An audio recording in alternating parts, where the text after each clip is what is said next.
Monumen Pancasila Sakti adalah salah satu tempat bersejarah dari gerakan pengkhianatan 30 September oleh Partai Komunis Indonesia atau yang sering disebut G30 SPKI.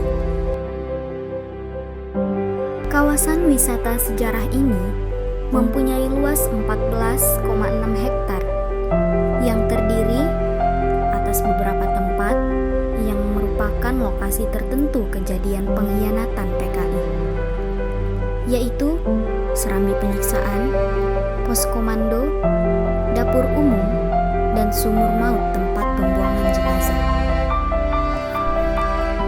Wisata sejarah ini saya mulai dengan mengunjungi Museum Pengkhianatan PKI.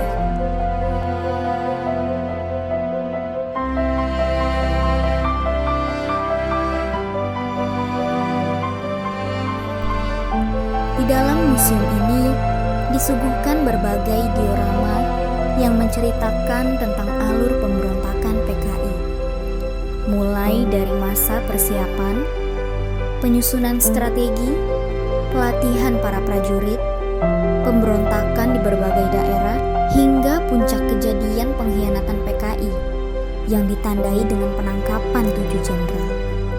Pemberontakan PKI bertujuan untuk menggantikan dasar negara Pancasila dengan paham komunis yang tentunya sangat bertentangan dengan Pancasila.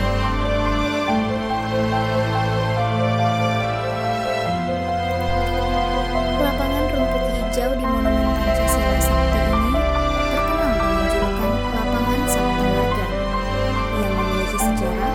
Lapangan ini adalah tempat berlatihnya para prajurit yang ditugaskan untuk menangkap para jenderal.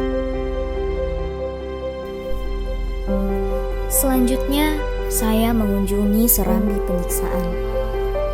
Di dalam Serambi Penyiksaan, terdapat diorama yang menggambarkan penyiksaan para korban yang masih hidup. Mereka adalah Maijen TNI Suprapto, Maijen TNI S. Parman, Brigjen TNI Sutojo Siswomiharjo, dan Leto Pierre Tendean. Sebelum meletusnya pemberontakan G30 SPKI, rumah itu dahulunya digunakan sebagai tempat belajar sekolah rakyat. Rumah ini milik seorang penduduk RW 2 Lubang Buaya yang bernama Haji Sued.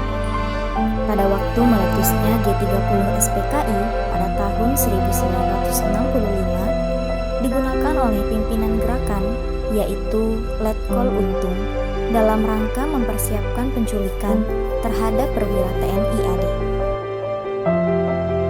Dapur umum ini dulunya adalah sebuah rumah milik Ibu Amroh yang digunakan oleh PKI sebagai tempat penyediaan sarana konsumsi untuk gerombolan G30 SPKI di Lubang Buaya.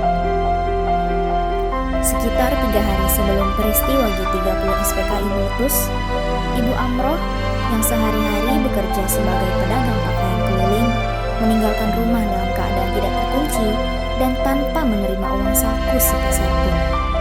Mereka menuruti semua kemauan PKI, walaupun pada akhirnya mereka tahu bahwa mereka dibohongi oleh PKI. Kemudian, saya berjalan menuju Sumur Maut yang merupakan ikon utama dalam gerakan G30 SPKI ini, di mana dahulu 7 jenazah perwira yang disiksa oleh PKI dimasukkan ke dalam sebuah sumur dengan kedalaman 12 meter dan berdiameter 75 cm dengan posisi kepala di bawah.